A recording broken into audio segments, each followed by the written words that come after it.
Hello everyone, welcome back to my YouTube channel geographical life. आज की इस video में हम लोग देखेंगे अर्बनाइजेशन इन इंडिया। अर्बनाइजेशन में हम लोग जो टॉपिक्स कवर करेंगे आज वो है कॉजेस, प्रोसेस एंड इम्पैक्ट्स। इस वीडियो में हम लोग ट्रेंड्स ऑफ अर्बनाइजेशन नहीं देखेंगे, उसको हम लोग नेक्स्ट वीडियो में टेकअप करेंगे। हमने रूरल सेटलमेंट्स, अर्बन सेटलमेंट्स के बारे में डिटेल डिस्कशन पहले कर चुके हैं, जिसका लिंक मैंने डिस्क्रिप्शन में दे दिया है, आप उसको वहाँ से देख सकते हैं। साथ ही साथ इस वीडियो का PDF आपको मेरे टेलीग्राम चैनल में मिल जाएगा, जिसके लिंक नीचे डिस्क्रिप्शन में है। आप वहाँ से उस टेलीग्राम चैनल को ज्वाइन कर लीजिए और इस PDF को एक्सेस करिए। वीडियो एंड तक देखिएगा, पसंद है तो लाइक करिएगा, ना पसंद है तो डिसलाइक करिएगा। So let's start with the content. Urbanisation का जो प्रोसेस है, सिंपली ये बोल सकते हैं कि urbanisation is the proportion of national population living in urban areas. एक पर्टिकुलर कंट्री में जितनी भी पॉपुलेशन रह रही है, उसमें उस पॉपुलेशन में कितने लोग अर्बन प्लेसेस में रह रहे हैं, उसी को हम लोग लेवल ऑफ अर्बनाइजेशन कहते हैं। ठीक है, अर्बनाइजेशन जो है वो किसी भी कंट्री की सोशल इकोनॉमिक कंडीशन पे डिपेंड करता है और उस कंट्री के कितना रेट ऑफ डेवलपमेंट है उस पर भी डायरेक्टली डिपेंड करता है। अलग अलग कंट्रीज़ का अर्बनाइजेशन अलग अलग लेवल पे हो सकता है, किसी में लेवल ऑफ अर्बनाइजेशन ज़्यादा है, किसी में कम है। कोई फुल्ली अर्बनाइज्ड कंट्री है, कोई ज़्यादातर वहाँ पर रूरल में लोग रह रहे हैं। So that depends upon the social economic conditions of that country. उसके बाद जो अर्बनाइजेशन है उसको हम लोग 3 एस्पेक्ट से देख सकते हैं, मतलब 3 नज़रियों से देख सकते हैं। पहला, urban centre as a hub of social and economic forces. ये बिल्कुल सही है कि जो अर्बन सेंटर्स होते हैं, जो अर्बन एरियाज होते हैं, वो एकदम सोशल और इकोनॉमिक सेंटर्स होते हैं। वहाँ पर जितनी भी major social activities, economic activities वहाँ पर होती हैं। और ये इकोनॉमिक और social forces industrialization, economic development and modernization, इन तीनों को डायरेक्टली इफेक्ट करती हैं, जिसकी वजह से यहाँ एक जगह पर लोग रहने आते हैं। सेकंड एस्पेक्ट जो देख सकते हैं, development of system of cities is a hierarchical arrangement of cities. जो अर्बन सेंटर्स का डेवलपमेंट होता है ये एक हायरार्की में होता है। ठीक है, सबसे पहले एक आइसोलेटेड टाउन डेवलप होगा, उसके बाद वो विलेज में कन्वर्ट होगा, देन टाउन में, देन सिटी में, देन मेगापोलिस में, देन मेगालोपोलिस एंड कन्वर्वेशन। ऐसा पूरा हायरार्की में अरेंज होता है अर्बन सेटलमेंट्स का growth. Third is growth of individual town in both terms of population and physical expansion. कि एक पर्टिकुलर टाउन है, उसकी ग्रोथ हो रही है किसके बेसिस पे? पॉपुलेशन के बेसिस पे। अगर वहाँ पर लोग रहने आते जा रहे हैं तो ऑब्वियसली वो उसका एक्सपेंशन होगा, वो बढ़ेगा, वहाँ पर उसका अर्बन सेंटर का ग्रोथ होगा।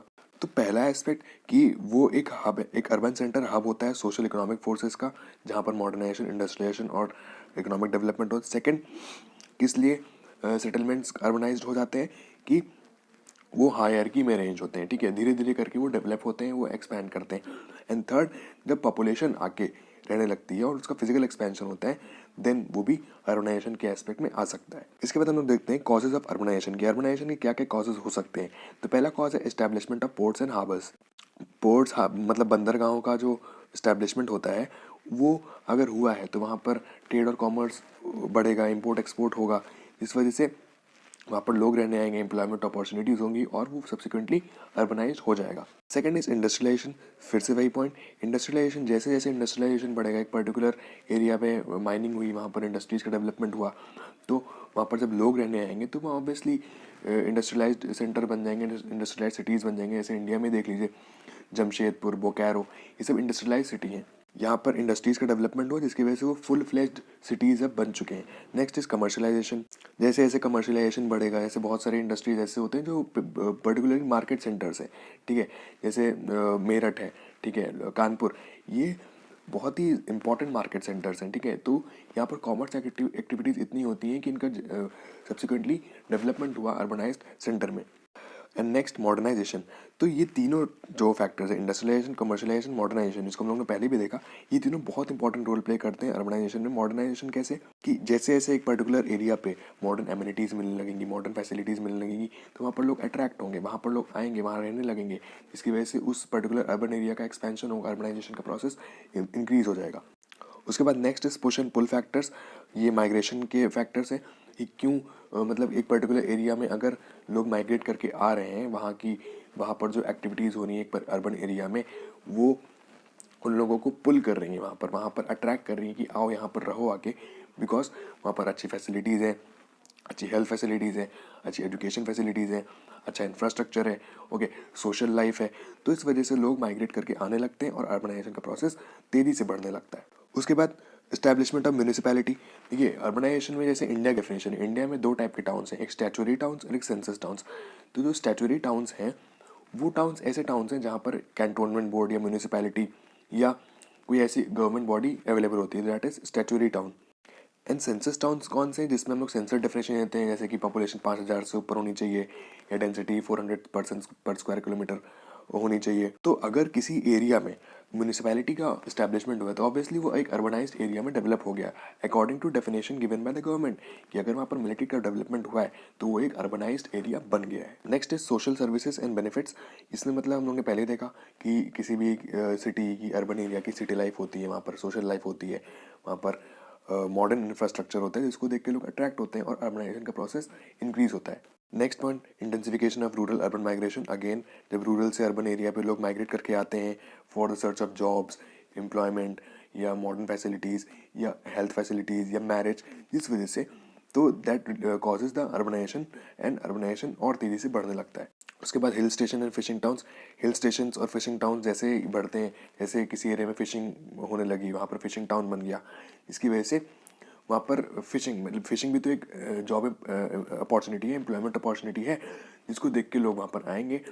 वहाँ पर जब लोग आएंगे, पॉपुलेशन इंक्रीज होगी, तो ऑब्वियसली वहाँ पर एमिनिटीज़, इंफ्रास्ट्रक्चर सब डेवलप होगा।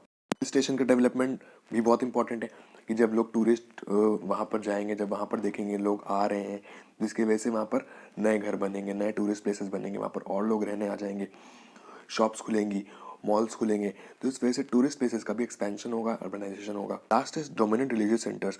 देखिए कहीं पर भी एक पर्टिकुलर एरिया पे कोई रिलीजियस सेंटर है तो वो रिलीजियस टूरिज्म को बढ़ावा देने के लिए वहाँ पर नए डॉर्मेट्रीज बनेंगे, होटल्स बनेंगे, ओके, लॉज बनेंगे और हेल्थ सेंटर्स बनेंगे, जिसकी वजह से वहाँ पर अर्बनाइजेशन का प्रोसेस स्टार्ट हो जाएगा। इंडिया में देख लीजिए इतने ज़्यादा रिलीजियस सेंटर्स हैं, जैसे हरिद्वार है, अजमेर है या वाराणसी है, तो ये सब फुल फ्लैश टाउन्स और सिटीज़ में डेवलप हो चुके हैं। ये थे क्या? ये थे तो एक रिलीजियस सेंटर रही, ठीक है। धीरे धीरे से टाइम बीता, ये सारे सिटीज़, जितने भी रिलीजियस सिटीज़ हैं, ये सब एक फुल फ्लैश सिटीज़ में डेवलप हो गए। तो ये तो हम लोगों ने देख लिया कॉजेज ऑफ अर्बनाइजेशन। अब हम लोग देखेंगे अर्बनाइजेशन इन इंडिया, जो हमारा टॉपिक है मेन। अर्बनाइजेशन अगर इंडिया में हम लोग देखना है तो हम लोग को बहुत ही पुरानी हिस्ट्री देखनी पड़ेगी। इंडस वैली सिविलाइजेशन से हम लोग देखते चले आ रहे हैं अर्बनाइजेशन का प्रोसेस इंडिया में, तो इसको तो हम लोग अभी आगे फर्दर डिटेल में डिस्कस करेंगे। तो जो अर्बनाइजेशन का प्रोसेस है इंडिया में, ये टाइम टू टाइम वेरी किया है, और जो फैक्टर्स रिस्पॉन्सिबल थे अर्बनाइजेशन के लिए इंडिया में, वो भी टाइम टू टाइम बहुत वेरी किए हैं।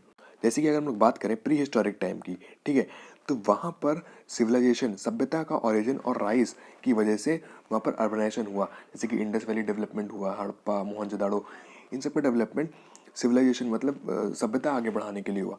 तो प्री हिस्टोरिकल टाइम में जो अर्बनाइजेशन का प्रोसेस था, that was a cultural process. उसके बाद हिस्टोरिकल पीरियड से लेकर ब्रिटिश रिजीम तक जितना भी अर्बनाइजेशन था, उसमें हम लोगों ने कितने फॉल ऑफ किंगडम्स, डायनेस्टीज और एम्पायर्स देखे, कितने राज्य गिरे, कितने राज्य दोबारा बने।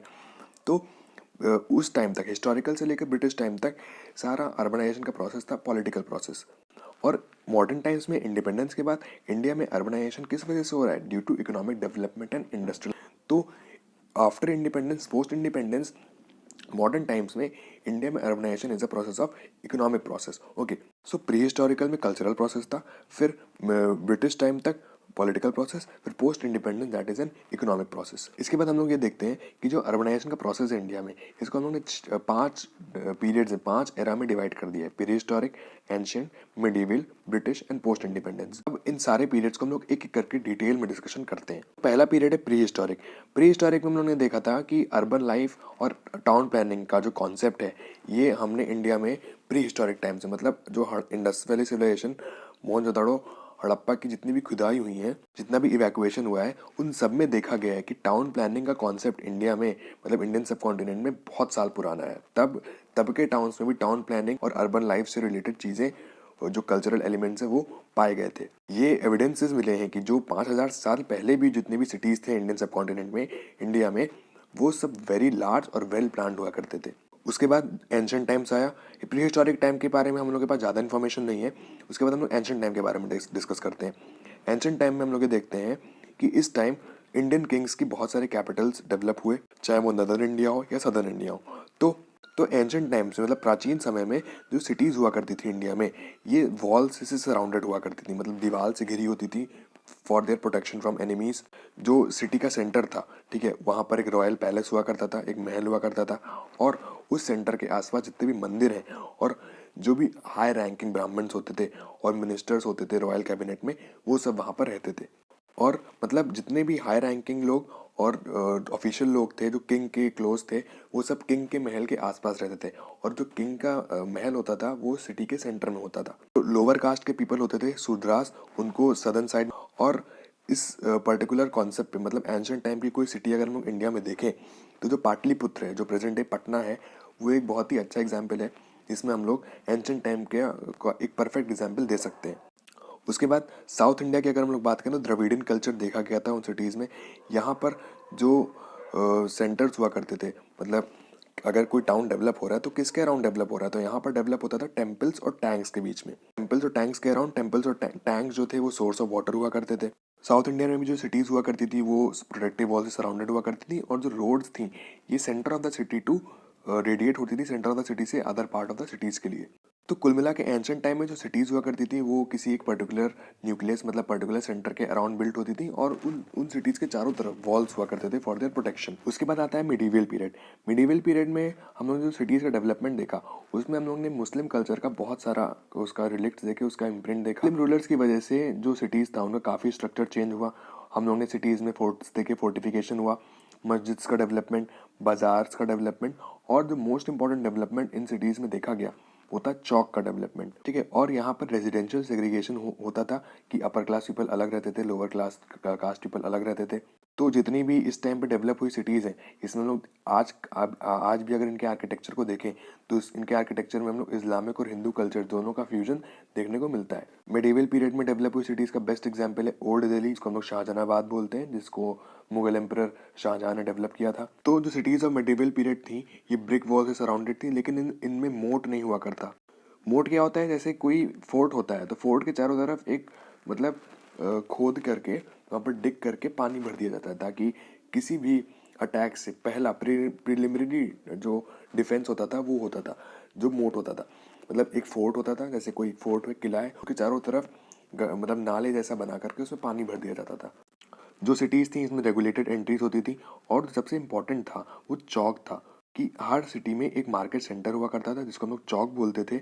और वो चौक का मतलब होता है क्रॉस रोड्स, मतलब जितनी भी मेजर रोड्स होती थी वो उस पर्टिकुलर एरिया से क्रॉस होती थी, इसलिए उसको हम लोग चौक बोलते थे। जैसे आज भी मिडिवल पीरियड में डेवलप हुई सिटीज़ को अगर आप देखें, ठीक है, तो उसमें अभी भी चौक जैसा एरिया है, अभी भी वहाँ पर एरियाज जिनका नाम चौक है, जैसे लखनऊ है, आगरा, हैदराबाद, इन सब में एक ऐसे एरियाज़ हैं जहाँ पर जिसको हम लोग चौक बोलते हैं, जो बहुत ही इंपॉर्टेंट रेजिडेंशियल और commercial hub of the city होता है। मिडिवल पीरियड के बाद ब्रिटिश पीरियड में 150 ईयर्स लगभग ब्रिटिश ने रूल किया इंडिया में, और बहुत सारा ट्रांसफॉर्मेशन देखा गया अर्बनाइजेशन में इंडिया में। सबसे पहला जो 3 मेट्रोपॉलिटन पोर्ट सिटीज़ का डेवलपमेंट हुआ, कोलकाता, मुंबई और चेन्नई, ये तीनों leading administrative, commercial and industrial cities ऐसे डेवलप हुई इंडिया की ही नहीं बल्कि वर्ल्ड की। ब्रिटिशर्स ने पूरे इंडिया में, ठीक है, पूरे इंडिया में हिल स्टेशन का डेवलपमेंट किया। हिमालयन फुट हिल्स में तो किया ही किया, बल्कि साउथ इंडिया में भी हिल स्टेशन का डेवलप किया। ठीक है, 1815 से 1870 के बीच में लगभग 80 हिल स्टेशंस डेवलप हुए थे। और जो 4 मेट्रोपॉलिटन सिटीज़ थी उनके उनके उनके रीजन के पास में डेवलप हुए थे, जैसे कि दिल्ली के पास नैनीताल, मसूरी, ठीक, मुंबई के पास जो हमारा महाबलेश्वर है, ठीक है, और कोलकाता के पास दार्जिलिंग, गैंगटॉक, सिमिलरली मद्रास के पास ऊटी वगैरह, कोडाईकनाल। तो इन सब का डेवलपमेंट जो ब्रिटिश पीरियड है ब्रिटिशर्स ने किया, और साथ ही साथ हिल स्टेशन का डेवलपमेंट तो किया, और हिल स्टेशन पे टी और कॉफ़ी प्लांटेशंस का डेवलपमेंट किया, जिसकी वजह से इंडिया को आज बहुत ब्रेक थ्रू मिला है कि India one of the top producers of tea in the world है। उसके बाद जो most significant development British period के टाइम हुआ जो सिटीज़ में, वो था डेवलपमेंट ऑफ या introduction of civil lines and cantonment. जैसे आप किसी भी सिटी में जाइए, जैसे लखनऊ, इलाहाबाद, दिल्ली, या किसी भी मतलब बड़ी सिटी में जाइए, वहाँ पर आपको सिविल लाइन जैसा एक एरिया ज़रूर मिलेगा। और ये किसने डेवलप किया? This was develop by British period. ये जो सिविल लाइन्स का डेवलपमेंट हुआ, यहाँ पर बेसिकली क्या होता है, किसी भी सिटी में अगर सिविल लाइन्स में जाए तो वहाँ पर एडमिनिस्ट्रेटिव एरियाज होते हैं, ठीक है, कोर्ट्स होते हैं, या जो ऑफिसर्स होते हैं, हाई क्लास ऑफिसर्स, उनके रेसिडेंसेज होते हैं। तो ये जो सिविल लाइन्स है, इनका डेवलपमेंट ब्रिटिशर्स ने अपने इंटरेस्ट के लिए किया। जो उनके हाई रेटेड ऑफिसर्स होते हैं, एडमिनिस्ट्रेटर्स होते थे, वो उनको वहाँ पर रखते थे। सिमिलरली कैंटोनमेंट का, जिसको हम लोग शॉर्ट फॉर्म में कैंट कहते हैं, उसका डेवलपमेंट किया बहुत सारी सिटीज़ में, जैसे कि बहुत सारी सिटीज़ जो हैं वो as a cant city, as a defence town की तरह डेवलप हुई।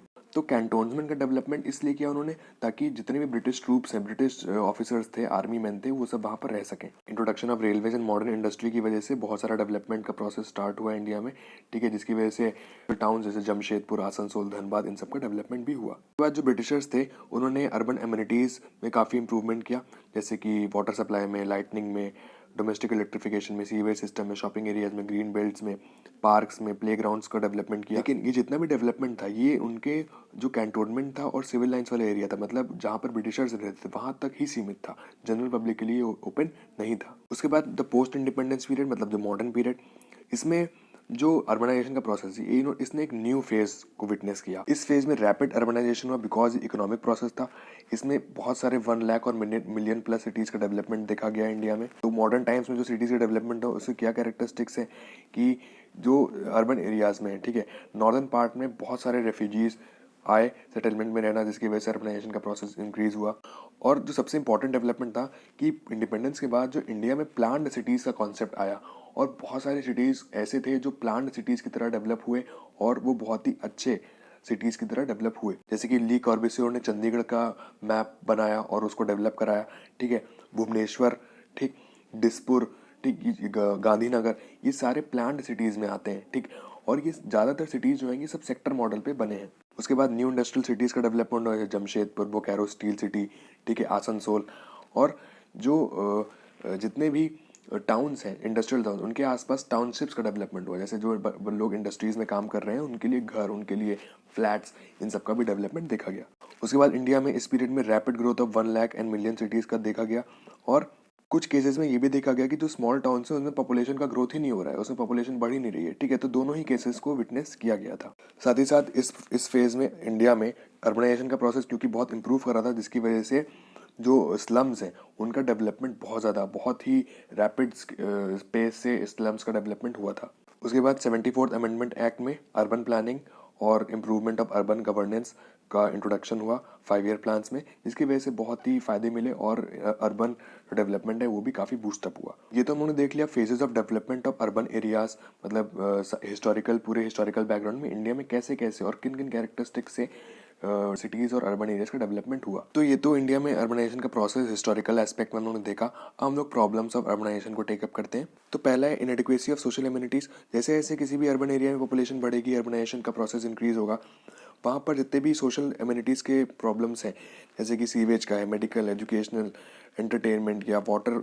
की प्रॉब्लम्स, ये सब बढ़ती जाएंगी और फिर इनएडिक्वेट अमाउंट में मिलेंगी लोगों को और उसका मैनेजमेंट भी ठीक से नहीं हो पाएगा। ओके, तो सोशल एमिनिटीज़ में सारे पॉइंट्स आगे होंगे, इसको हमने देखा। इसके बाद next is problem of space and residential accommodation. मतलब जैसे जैसे लोग बढ़ेंगे वहाँ पर एक पर्टिकुलर अर्बन एरिया में, तो जब लोग आते जाएंगे और वहाँ पर रहने की जगह नहीं है तो लोग कहाँ रहेंगे। ओके, तो वहाँ पर रेसिडेंस बनाने का, शेल्टर लेने के लिए उनको बहुत प्रॉब्लम होगी। Next is unemployment. ऑब्वियसली जब ज़्यादा लोग आएंगे और जॉब्स तो लिमिटेड ही होती हैं, जब लोग ज़्यादा हैं, जॉब्स कम हैं, लोग बेरोजगार हो जाएंगे, अनएम्प्लॉयमेंट को फेस करेंगे। ओके, उसके बाद ट्रांसपोर्ट की प्रॉब्लम, वाटर सप्लाई की प्रॉब्लम, ठीक है। तो ये दो सारी ही प्रॉब्लम देखी जाएंगी बिकॉज जब लोग ज़्यादा हैं, ठीक है, तो ट्रांसपोर्टेशन तो इतना स्केल से नहीं इम्प्रूव हो रहा है, ट्रांसपोर्टेशन वैसा ही है, लेकिन लोग बढ़ते चले जा रहे हैं, जिसकी वजह से वहाँ पर ट्रांसपोर्टेशन की प्रॉब्लम होगी, वाटर सप्लाई की प्रॉब्लम होगी और बहुत सारी प्रॉब्लम्स देखी जाएंगी। Next is environmental pollution.